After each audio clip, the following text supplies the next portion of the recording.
The scream cut through the air like lightning. Jake Turner, a retired Army medic and single father, dropped the groceries from his hands and sprinted across the park before he even realized what was happening.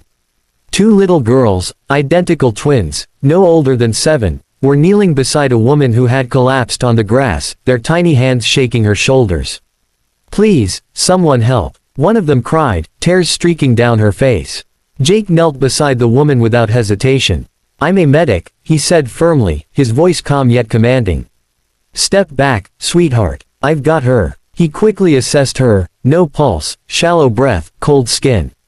He started chest compressions immediately, the same way he had done 1,000 times during the war. Every press, every breath carried the weight of life or death. Come on, he whispered, sweat trickling down his forehead. People began to gather around, phones out, frozen in shock. But Jake didn't care. He just kept going, 30 compressions, 2 breaths. Again, and again, until finally, the woman coughed and gasped for air. The twins sobbed in relief, hugging their mother tightly. Jake exhaled, trembling. "She's going to be okay," he murmured, checking her pulse once more. "You girls saved her by calling for help." Moments later, paramedics arrived, taking over. One of them recognized Jake. "Turner, you saved another one, huh?" Jake smiled faintly. "Just doing what I was trained to do." But what happened next was something he never expected.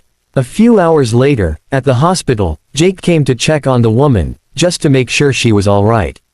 The twins ran to him again, hugging his legs. "You saved our mom. Thank you, mister." He smiled softly, patting their heads. "Your mom's strong. She'll be fine." Just then, a doctor walked in, followed by a sharply dressed man in a suit. The air in the room shifted. The twins looked up and shouted, "Daddy!" Jake blinked. "Wait, you're their father." The man nodded, looking both stunned and grateful. "Yes, I'm Richard Cole, CEO of Cole Enterprises." Jake was speechless. He had just saved the wife of one of the city's most powerful men. Richard stepped forward, extending his hand. "You saved my entire world today. I owe you more than I can ever repay." Jake shook his head. "You don't owe me anything. I just did what anyone would have done." The CEO smiled faintly. "No, not anyone. Most people would have just filmed it." Days later, Richard visited Jake at his modest repair shop, a small garage where Jake fixed old cars and taught other veterans basic trade skills. Richard looked around in awe. "You're helping veterans rebuild their lives." Jake shrugged. "Yeah, we've all seen things most people can't imagine. This keeps us grounded." Richard smiled. "You know, I've been trying to start a corporate initiative to employ veterans. I think I just found the perfect man to lead it."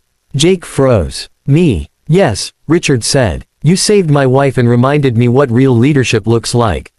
My money builds buildings, but men like you build lives." It was the first time in years Jake felt his purpose again, not as a soldier, but as a man who could still make a difference. Months later, a news story went viral. Veteran hero turns life around for hundreds of soldiers, with the help of a CEO who believed. The twins were in the picture too, hugging Jake at a charity event, beaming with pride. Jake looked at the camera and said softly, "Sometimes, life brings people together for reasons we can't see right away. But if you follow your heart, you might just save more than one life." As the video ended, his eyes looked straight into the viewers. Don't forget, kindness costs nothing but changes everything. Like this story, hit the like button, subscribe, and share it, because someone out there might just need a reminder that heroes still exist. And as the screen faded to black, Jake's quiet smile lingered, the smile of a man who had fought battles no one saw, and won the one that truly mattered: humanity.